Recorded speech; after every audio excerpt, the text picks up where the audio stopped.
सूर्य शक्ति एवं वैष्णवी शक्ति का वर्णन। श्री मैत्रेय जी बोले, भगवान, आपने जो कहा कि सूर्यमंडल में स्थित 7 गण शीत ग्रीष्म आदि के कारण होते हैं, सो मैंने सुना।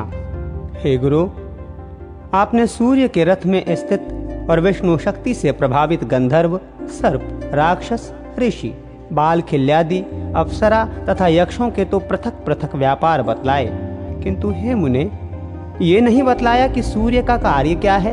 यदि 7 गण ही शीत, ग्रीष्म और वर्षा के करने वाले हैं, तो फिर सूर्य का क्या प्रयोजन है? और ये कैसे कहा जा सकता है कि वृष्टि सूर्य से होती है?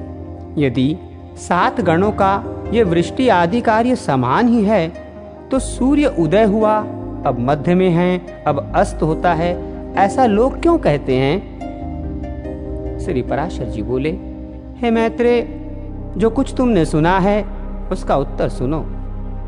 सूर्य 7 गणों में से ही एक है, तथापि उनमें प्रधान होने से उनकी विशेषता है।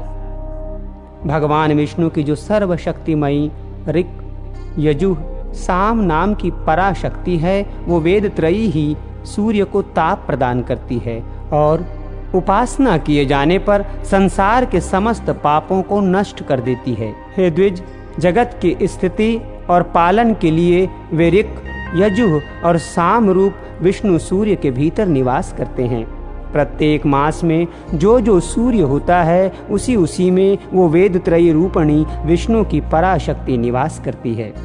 पूर्वान्न में ऋक्, मध्याह्न में वह धृतरांदी यजुः तथा सायंकाल में साम श्रुतियां सूर्य की स्तुति करती हैं। ये ऋक्, यजुः, साम रूपिणी वेद त्रयी भगवान विष्णु का ही अंग है। ये विष्णु शक्ति सर्वदा आदित्य में रहती है। ये त्रयमयी वैष्णवी शक्ति केवल सूर्य ही की अधिष्ठात्री हो सो नहीं, बल्कि ब्रह्मा, विष्णु और महादेव भी त्रयमयी ही हैं। सर्ग के आदि में ब्रह्मा ऋंगमय हैं, उनके स्थिति के समय विष्णु यजुर्मय हैं तथा अंतकाल में रुद्र साममय हैं। इसलिए सामगान की ध्वनि अपवित्र मानी गई है। इस प्रकार वो त्रयीमयी सात्विकी वैष्णवी शक्ति अपने 7 गणों में स्थित आदित्य में ही अतिशय रूप से अवस्थित होती है। उससे अधिष्ठित सूर्य देव भी अपनी प्रखर रश्मियों से अत्यंत प्रज्वलित होकर संसार के संपूर्ण अंधकार को नष्ट कर देते हैं। उन सूर्य देव की मुनिगण स्तुति करते हैं, गंधर्वगण उनके सम्मुख यशोगान करते हैं, अप्सराएं नृत्य करती हुई चलती हैं, राक्षस रथ के पीछे रहते हैं, सर्पगण रथ का साज सजाते हैं और यक्ष घोड़ों की बागडोर संभालते हैं तथा बाल खिल्यादि रथ को सब ओर से घेरे रहते हैं। त्रयी शक्ति रूप भगवान विष्णु का न कभी उदय होता है और न अस्त, अर्थात वे स्थायी रूप से सदा विद्यमान रहते हैं। ये 7 प्रकार के गण तो उनके पृथक हैं। स्तंभ में लगे हुए दर्पण के निकट जो कोई जाता है, उसी को उसकी छाया दिखाई देने लगती है। हे द्विज, इसी प्रकार वो वैष्णवी शक्ति सूर्य के रथ से कभी चलायमान नहीं होती और प्रत्येक मास में पृथक पृथक सूर्य के परिवर्तित होकर उसमें स्थित होने पर वो उनकी अधिष्ठात्री होती है। हे द्विज, दिन और रात्रि के कारण स्वरूप भगवान सूर्य पितृगण, देवगण और मनुष्यादि को सदा तृप्त करते घूमते रहते हैं।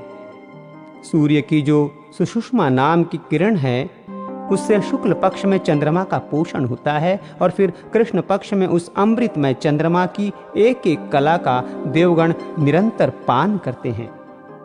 हे द्विज, कृष्ण पक्ष के क्षय होने पर चतुर्दशी के अनंतर 2 कला युक्त चंद्रमा का पितृगण पान करते हैं। इस प्रकार सूर्य द्वारा पितृगण का तर्पण होता है। सूर्य अपनी किरणों से पृथ्वी से जितना जल खींचता है, उन सबको प्राणियों की पुष्टि और अन्न की वृद्धि के लिए बरसा देता है। उससे भगवान सूर्य समस्त प्राणियों को आनंदित कर देते हैं और इस प्रकार वे देव, मनुष्य और पितृगण आदि सभी का पोषण करते हैं। हे मैत्रेय, इस रीति से सूर्य देव देवताओं की पाक्षिक, पितृगण की मासिक तथा मनुष्यों की नित्य प्रति तृप्ति करते रहते हैं।